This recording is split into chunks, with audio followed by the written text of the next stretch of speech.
Antes de começar o vídeo, agradecimento aos membros do canal. Obrigado por sua força até agora. Também para quem não é membro, convite a se tornar membro para apoiar nosso trabalho aqui. Se falamos da Malha, princesa da Amazônia, conhecida também como Princesa Alface. E para mais íntimos, maníaca do menino Loli. E depois falamos sobre a Evangeline, a erva com o maior bundão do anime. E essa piada é canônica. Então, falando de bundas e meninos lolis, bora falar dele. Do nosso eterno menino Loli. Porque depois da quarta temporada, muitas coisas foram confirmadas. Principalmente para a raça Helianthrope. Então, sem mais relação, bora logo para essa caça. E como sempre, se gostarem do nosso conteúdo e quiser nos apoiar, eu agradecia se vocês se tornassem membro do canal. E deixe seu comentário para ajudar ao encaixamento, principalmente o que podemos melhorar aqui no YouTube, na sua opinião. Como também ideias para os próximos vídeos.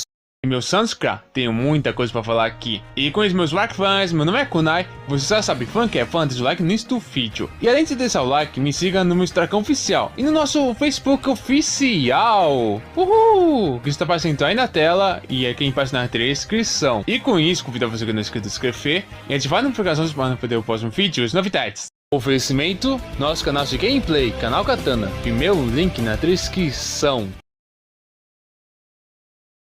Isso é meio que complicado em falar. Meio que os 6 Helianthropes originais teve relações entre si, principalmente o Yuko e a Nora.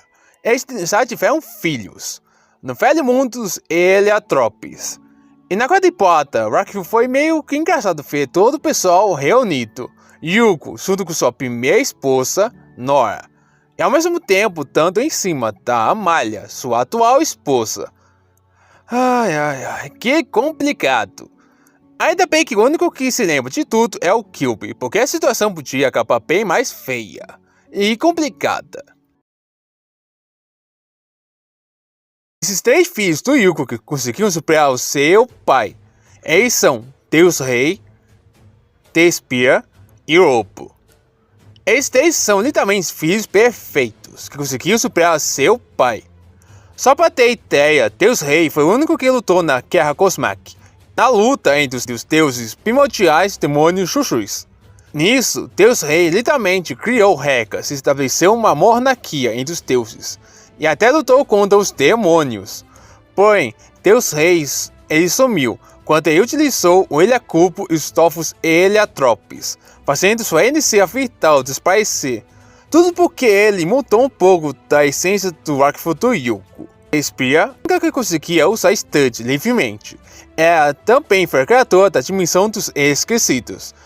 Ela também é a única que conseguia lutar igual para igual contra a maior parte dos semideuses, totalmente sozinha.